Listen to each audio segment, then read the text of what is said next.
Assalamualaikum and good greetings. So today I will be doing some vlog with regard to my academic activities.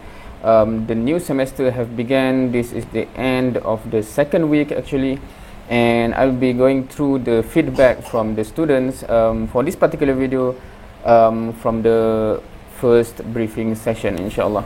So as usual, every semester I try to keep on the log for my so-called experimental processes as well as approaches, and how do the feedback of the student look like, right? And today we will going through the capture of those feedback, inshallah. Hopefully this will not be that long. Alright, so there are several questions that I have asked in the two sections that I teach this semester. The first question is with regard to the preference of the activity in class. To be clear, I'm utilizing the flipped classroom approach. Hence, in this online situation where we have online classes, I would like to know whether they prefer the session during the synchronous session to be in which format, because before coming to the class session, they already have to cover the lecture online. So what do they prefer to have, whether in the session itself it's still recording of the tutorial or some group discussion, right? So there's two sections, so we will look at two type of feedback from the both section, right? So for this question, which approach do you prefer for the in-class activity? For this section, the majority prefer to watch the tutorial compared to group discussion, while for the other section it is the other way around. The majority prefer the group discussion. So I think it's just mainly personal preference. Also, I'm not sure whether they know exactly what they are choosing, because for most of the students, even the flipped classroom approach is something new to them, right? But anyway, that's just based on the choice that I have given. They have to choose something, so that's the outcome. Now, in terms of how many quizzes that they prefer to have, and the standard that I have in every semester, that I will choose the best 8 marks of the quizzes. So the minimum number of quiz that they can have is 8, because if they select to have 8 quizzes and we have 8 quiz, all of the 8 quiz will be taken for their carry mark, for the quiz carry mark. But if you have more, then we have more quizzes, but I will just select the best 8 quiz in the end, right? So based on that premise, one section have average, this is the average answer, which is 18.1 number of quiz, roughly 18 quizzes. Some actually selected full 20, I think this is 24. Some selected in the middle here, right? So this is perhaps 12, but in the average it is 18. Let's take a look at the other section. It falls to 18.2. So interestingly, both sections have the same average of number of quiz. Some prefer to have much less, some prefer to have much more. So we'll try to match that 18 quizzes throughout the semester. Last semester, I did 24 quizzes for those students last semester. Anyway, one question that we have is that some students will be going back to campus, some will stay at home throughout the semester. So I would like to know where will they be joining the class session. In one section, most will be at home, only some, the minority will be in campus.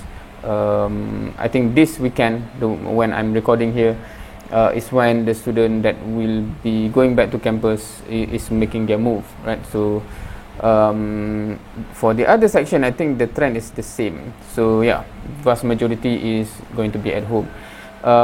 This is interesting, and I think important to understand, for me at least, in trying to understand the dynamic going forward. The environment at home can be very drastically different from those who have their own room to focus on their study, compared to those who have their computer at the living room and attending class with all the noise, etc., etc., etc., and what's the family expectation during that time, and so on and so forth, right? So yeah, so that's the circumstances. And the final question, I think, is just the feedback from the briefing session, the first session of the semester. So just having a glance here, everything is clear, the class is okay, one word, nice, compact. Okay, so just feedback, pretty much positive all around, I think.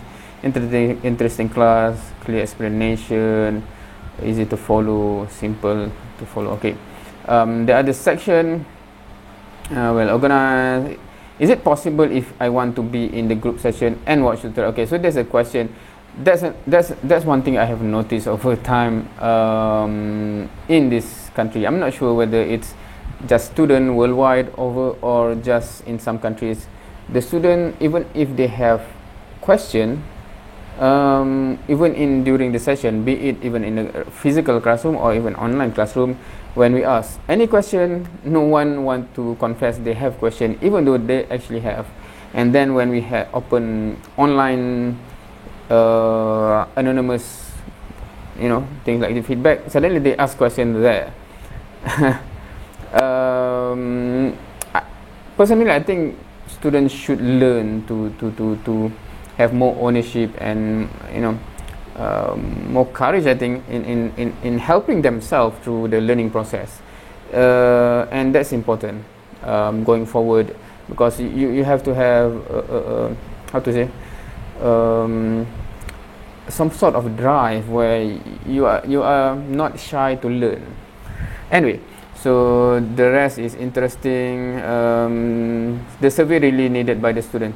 I think some students just enjoy the session because I do multiple survey in that session, right?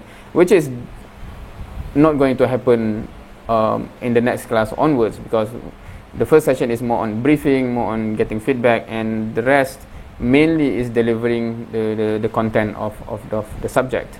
Right, so I'm not sure whether they still feel this feeling at the end of the first session, in the the weeks after.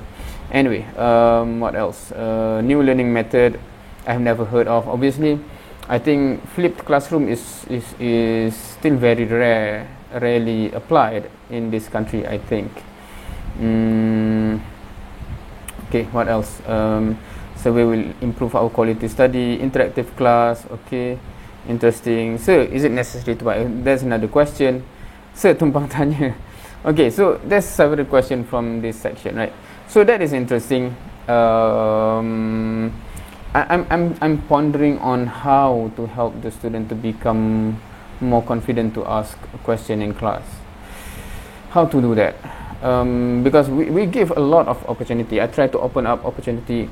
Ask anything. If you are unsure of anything, please ask.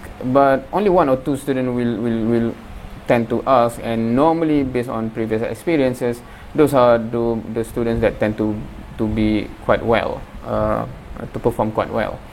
And those who you can detect they are facing problem, they never ask question. In physical class, even in physical class, if I ask any question, no one want to confess. Maybe some will come after class have ended and come to front and just whisper, "Sir, I have this question." So I'm not sure. Perhaps the education system in this country have trained the student to become either shy or very fearful of, I don't know, being humiliated if asking dumb question or something. But I'm not sure. Even when tutorial session in class, right, I normally go around and to see whoever need help, I will help them there and then. So by going around, I will be quite close to the students, right? But when I come close, normally the student will cover up what they are writing. So they want me not to know where they have or where they struggle or where they have problem with. So it's like I'm there. Okay, I want to help. Anyone want to help? Want my help? I want to help. They say don't help, please don't help. Right? So it's like that. I'm confused why no one want to be helped. Anyway, so that's the feedback for the briefing session. I think I will just go through the rest of the classes.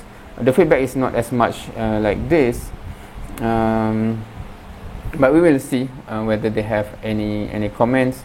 That will be in another video, inshallah. Wallahu alam. What was your experience in your own class, if you are a student, if you are a lecturer or an educator? What do you think that I should take note of to further improve my teaching style? Thank you for watching. See you next time.